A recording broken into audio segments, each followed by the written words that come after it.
The gaming landscape is full of titles that came about through simply combining two elements. Today, we'll be looking at one such title, which paints Bomberman in the colours of Doom.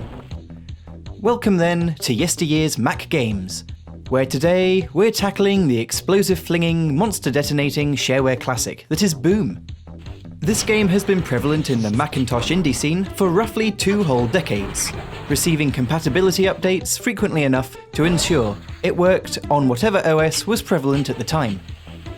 The game itself has largely been unchanged, so it doesn't matter if you're playing on a low-end 68K machine or a current-gen iMac with Sierra. Boom has always been Boom, and is very accessible to play today. If you don't have a Mac, but still want to give it a shot, all is not lost. It will work nicely under emulation, and that's not always a given with most Mac games from this era. Anyway, on to the game itself. The first Bomberman-type game I ever played, Boom introduced me to the concept, and I've been a big fan since. This is, however, a campaign game only, as unfortunately, it never had a battle mode. For the unfamiliar, battle mode is generally the most popular mode of any Bomberman game. Players enter an arena and try and blow one another up. It's surprising that Boom never got something like this during its long life, but the main campaign mode is still very good, so not to worry. Sporting 1 or 2 players, the main game takes you through 80 stages of increasing difficulty. The plot isn't particularly important. Aliens have invaded, blow them up until you get to the big boss alien, then blow that up too. It's as straightforward as it sounds, although collecting all the coins in the level will revert all the remaining enemies back to their alien form, which have no projectile attacks and are a lot less dangerous. So I suppose the intergalactic invasion theme is used a bit. You can do this once a level, and it's quite useful if there are some particularly difficult foes running around an area that's hard to get a bomb into. The enemies are relatively diverse. More are introduced as you progress through the stages, and each have different attacks and behaviours. They can all be dispatched with a bomb, but getting an explosion to hit them is a lot harder than in most other Bomberman games. The reason for this? Everyone can walk over bombs. So if you're used to Bomberman games, this is a significant difference. While you can't seal yourself into a corner in an act of accidental suicide, you can't do it with enemies either. So rather than trying to trap them, you will need to predict where they're going to be 5 or 6 seconds later. In my opinion then, enemy difficulty is based on one factor alone: their speed. The zippy Minotaurs that start popping up in stage 11 and beyond then are the first big challenge. Levels are thrown at you in groups of 10, usually with some sort of boss entity propping up the end. These sets all have their own tiles and music. Visuals are pretty slick, although they didn't evolve at all over the years the game was available. The little character you control is also very Doom Marine in appearance, but with a Bomberman-style visor. The music is one of the game's best features. The tunes are pretty memorable and well done. You can find them all on YouTube now if you fancy a listen.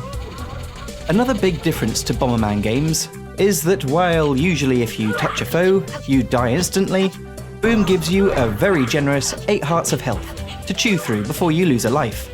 Although running into your bomb explosion is an insta-kill, so try not to do that. Seriously, that's how I lost every single one of my lives while playing this for footage.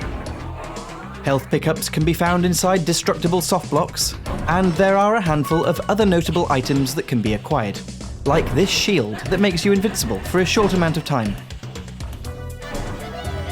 And this goodie right here removes all the remaining soft blocks, generally allowing a clean run at all the coins in the level.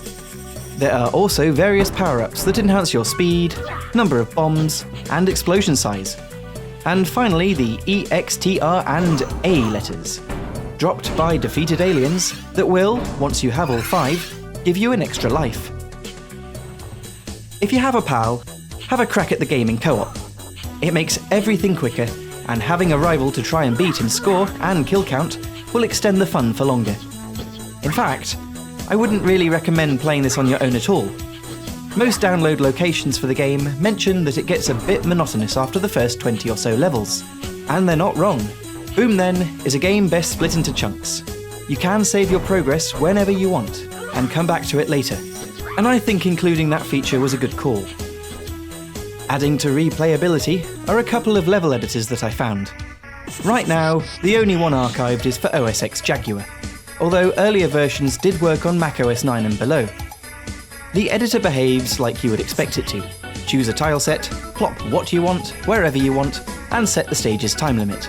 It works a treat, and a number of stages you've seen throughout this video are in fact ones I made. For me, this is a System 7 game.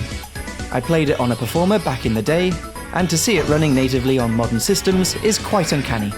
There's only a few other games this old for the Mac that are like that. That said, however, the company behind Boom, Factor Software, closed their doors in 2016, so I wouldn't expect any more compatibility updates.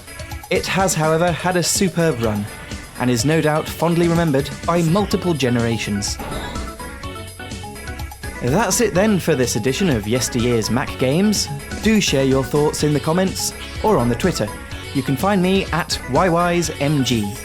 If you gamed on a Mac in the past, you might be interested in some of my other videos, so perusal of those comes highly recommended. Thanks for watching then, and see you next time.